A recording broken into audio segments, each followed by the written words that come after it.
Hi there, today I am going to be showing you the Hail Caesar Conquest of Gaul box set from Warlord Games.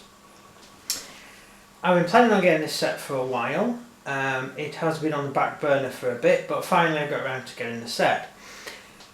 Basically because we're wanting to move out and start doing Gauls, and I kind of figured a good way of doing Gauls is by getting some additional Romans and getting some Gauls as well, because you get a Gallic army in this box anyway, so we thought that would be a good way of starting a new project. And we always need more Romans. I'm trying to do a certain number of legions, and it's a good way of adding to the legions that I'm working on. The box set is pretty much as you see it. I will take off the lid for you, and here we are. What you get in the box is the rulebook. This is the Hail Caesar rulebook, and it basically tells you exactly how to play the rules. It's quite a simple rule system if you haven't played it before. Hail Caesar is a pretty good rule system, and we really enjoy playing it. Basically because it more or less suits the style of game we like playing. It's a very simple rule system, and it's all there inside the box. But enough on the rules so far, let's get on to the actual rest of the box. Here we are. I just move this square out here because it's best to, because then you can see the figures. Good idea. Right, here we have the Romans. Overall you get enough to do a complete legion of Roman infantry, or a cohort of Roman infantry, depending on which way you're playing it. And these are the basic Roman figures you get in the Hail Caesar Roman army box, and they're the basic standard Roman infantry. In the Roman army box you also get Praetorian Guard and elite troops, Dacian fighters, that sort of stuff, veteran troops. These are just the bog standard Romans, and they're cool. They're just, you know, the average Romans. You also get a nice artillery piece to go with your collection as well. In the Roman army box you get 3 of them, and they're quite good. I'll show you one painted up. That's the painted up version. These ones are in desert colours. Turn around. These ones are in desert colours, although we are currently changing the colours of our basing, because we're going to be doing a lot more games in grassland, and so I think I'm going to upgrade my Roman army into grass, because most of our new armies are going to be based on grassland. And here we have the actual Gauls. All the Gaul sprues are identical, just like the Romans, and they're the same sprues you get in the German box, they're the same sprues you get in the Dacian box. You just get different shields in the Dacian box and stuff. The biggest difference for these guys is they swap out the heads of one of the sprues for a sort of command set, which gives you some severed heads and 2 different standards. These standards are quite simple. If you're making multiple regiments, you can cut the standards off and stick Heads on. No, stick the standards from the Roman Hail Caesar box. Oh, right. Because the Caesar box, the Caesarian Romans, the Marian Roman infantry have a large collection of different regimental standards. It's because they weren't using the eagle at this point. The eagle came in later on, and these are quite handy if you just swap the heads over. You can get yourself multiple different legions. In this one you get the elk and a boar, which is all nice and happy. You also get a nice little trumpet. There's a name for it, I can't remember the name for it, I do apologise. Loud, noisy thing.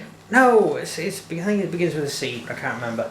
It's quite a while since I've done any reading up on the Gauls. And I should really have read up before I did the video, to be honest.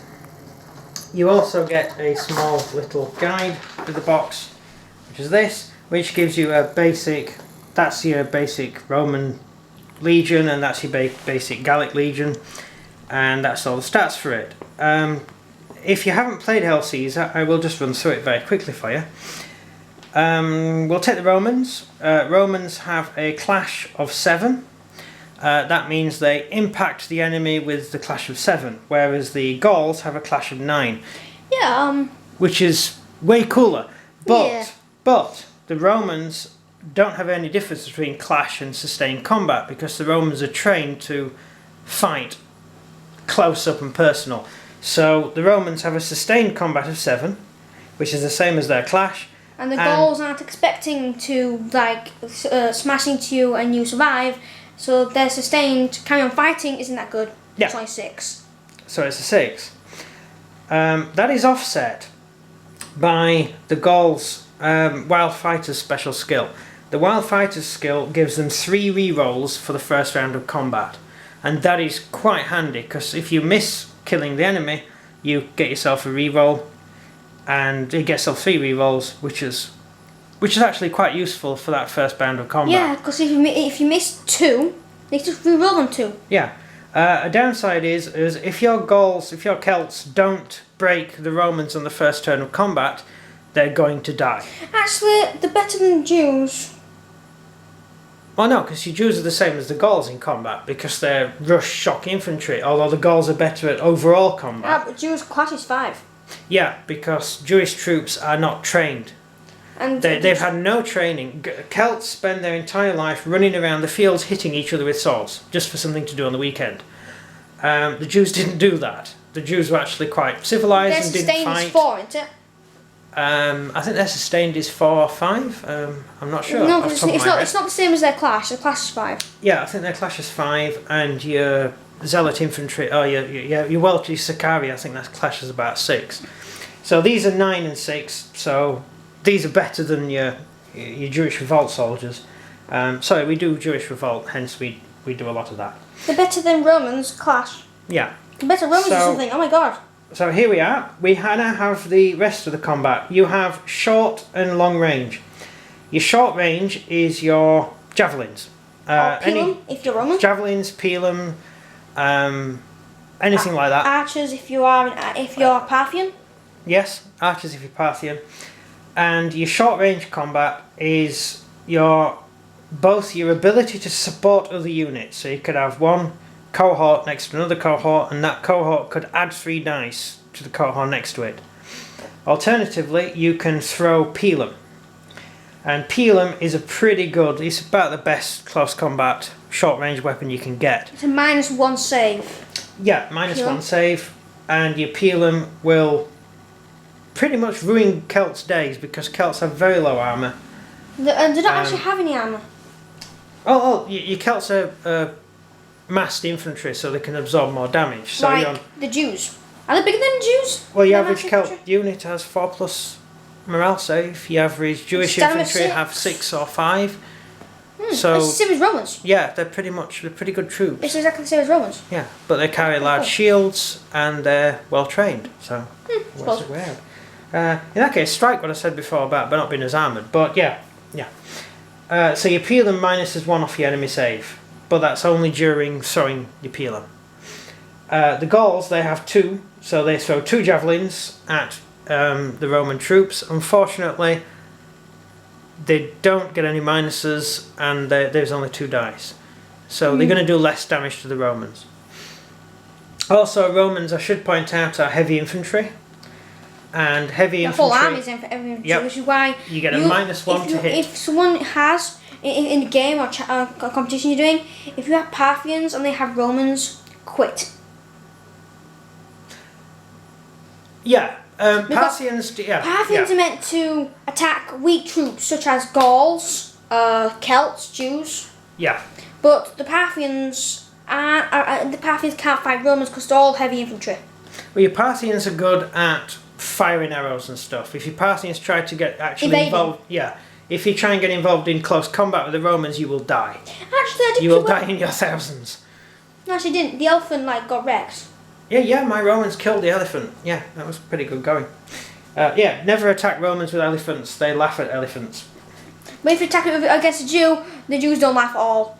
No. Yeah, that's the point. Your Romans are heavy infantry, and so anyone attacking heavy infantry gets a -1 to attack with, because the Romans are formed up with their shields all interlocking, and they hold on to each other in combat, push each other forward. They're pretty good troops, and that gives them a -1 to being hit. But then again, many other armies have heavy infantry as well, like Housecarls are heavy infantry, so they're a bit Romany. So your British Housecarls, your Saxon Housecarls are pretty good against other troops. So yeah. Moving along, we have the save roll, which we have already actually discussed, and that is a 4+ for the Romans and a 4+ for the Gauls. So that's a pretty good roll. It means you got a 50-50 chance of saving. No, nearly 50 chance. It's actually a 60% chance of saving. No, a 40% chance of saving. Yeah, no, it's a 50% chance of saving, but you have to take into account the damage that your peelers are going to do. So it would be like, yeah. Yeah, you don't know until you play the game. That's the whole point. Stamina is how many hits your individual units can take before they are shaken. And if they get shaken, they have to roll their morale. If they get higher than what their morale is, they run away and break. They might break. But if they get lower than their morale, they stay and fight. But you have to look at the rulebook to show you what each one will do. Such as a blunder. I think it's on page 111, off the top of my head. No. No. How long do you want? I will find it for you. It might be in the. Here we go. Right. Ah, there you go. I'll just use the rule summary rather than main rules. This is the rule summary, and this is your quick reference sheet. Down here is the different type, the dice roll you make minus the amount of casualties you've taken that turn. Infantry, cavalry and skirmishers all have their own heading, and if it's ranged attacks you use this chart, and if it's hand to hand use this chart. It is really simple system to use. So if you take casualties and you're shaken, then you just simply roll on this dice on this chart, and say you get a 4 and your infantry, then basically you break if shaken, otherwise give ground together with your supports and all become disordered. That's how simple it is. It's a very simple rule system, and the modifiers are very straightforward and simple. Oh, and a good thing about the rulebook I'll just mention, there's an overall list of all the standard units you could possibly get in Hail Caesar in the back. So it's very handy. If you can't find what you wrote down for your unit, you just quickly look at the back of the book and say, oh, my medium infantry armed with double-handed weapons, yeah, clash 7, sustain 6. It's straightforward.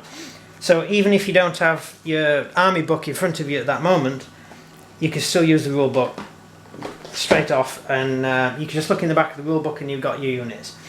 What we tend to do is write our own up, so it's easy to look up. Write our own list with the rules there, so when we're playing a big game, if there's people who haven't played the army before, we design these armies as we go. Like, we'll do a game and we'll plan an army and do some modifications to the army just to make it right, and then we'll print it off, and then you can always use this again if you do another game. That's all we do. It just makes the game a lot easier to play without having to reference sheets all the time. So that's the overall rule summary, and that's some more stuff you can buy. I don't have any of that stuff, but I do have most of that. Now, as I mentioned, this is the overall lot you get in the box. If we can get the camera on everything. Maybe. I think that's best there you we can do. go, that's about the best you're going to get. So overall, this is the totality of the box. Quite simply, very good rule system, and it's hardback and pretty durable. A shed load of Gauls. The Gauls will make 2 regiments depending on how you base them. If you base 4 to a base, I've based Dacians which are intrinsically the same figure, except you get lead bodies to add to the Dacian figure. This is a Dacian, if you can see here. They're actually the same figures as the Gauls, It's just you get a few lead bodies to add to the effect. Mainly because the Romans were teaching them how to use their equipment. Well, yeah. Until they decided to make a civil war, and the Romans nearly got massacred until they got help from the Arabs. We're not getting a discussion about the Dacian War right now. We're talking about the Conquest of Gaul. So, as you can see, I based these 3 to a base. This is very handy because it means out of every box I get 2 regiments.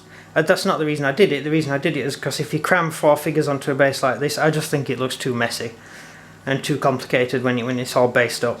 And so I like to base them that way because I just find it an easier way of doing it. And so out of this I'm going to get 2 full regiments of Gauls and probably maybe a unit of skirmishing infantry. So that's going to be pretty useful. For the Romans I'm going to get a full legion of Romans out of them plus an additional artillery piece, so I'll have 4 artillery pieces, light artillery pieces for the Romans. And that's basically it. There'll be a few figures left over because I have 24 figures to a regiment. Everyone does things differently. The way we do it, we try and have one base, or we always have one base for each stamina point the regiment has. So Romans have 6 stamina points. So they have 6 and so they have in one 6, unit? 6 bases with 4 figures to a base because they're heavy infantry. These guys are medium infantry and so they have 3 on a base. 3 on a base and 6 bases. However, I will have spare bases because I may also use the same army to do British. Maybe get a few chariots and add the chariots to it. Warlord does a particularly good selection of chariots and things like that. Although you can get them from any gaming company anyway. But so you could get some chariots, add them to the Gallic army, and the British units. They have 8 in a stamina in a regiment. So you actually have 8 bases to fight with. We did that in our 10mm, didn't we? Yeah. Yeah, but we haven't done it in this scale yet. We do have regiments based on 8s already, don't we? Mm-hmm. The Jewish Rebellion has regiments 8 strong. It makes them a lot harder to put down, which means the British will be pretty terrifying to fight. I think they have an impact of 11.